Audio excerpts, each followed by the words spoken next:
ভাগ্য ধৰে হেহান্তত ৰক্ষা কৰি পণ সাধিলে ভাগ্যৰ ৰতন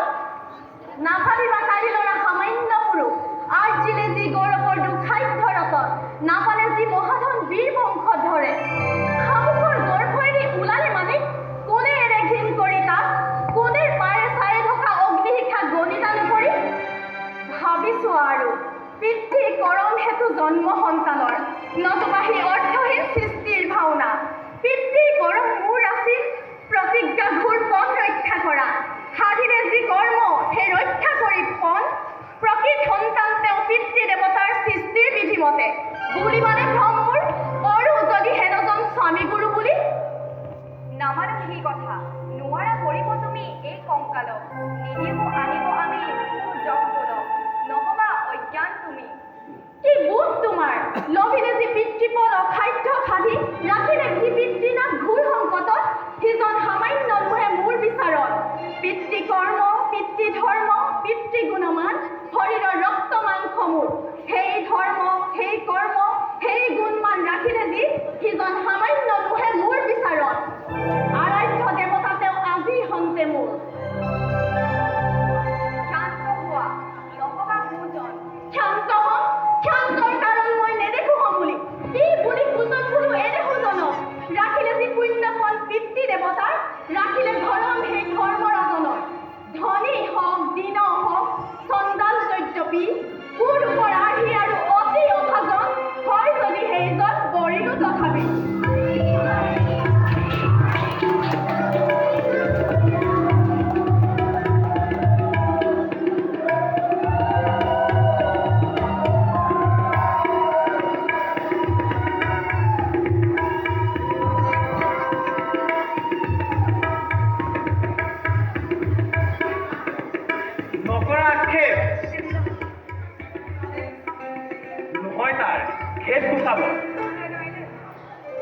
আজিখনতে যুৱৰাজ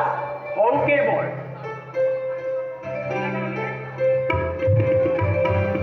অশোক অপায়যত মৰ্যাদাৰ দিয়া মই সকলোৱে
জীৱন কটাম কুণ্ডিল কুণ্ডত গৈ কৰা এবে নৱ ৰজাৰাণীক দিয়াৰ আশীৰ্বাদ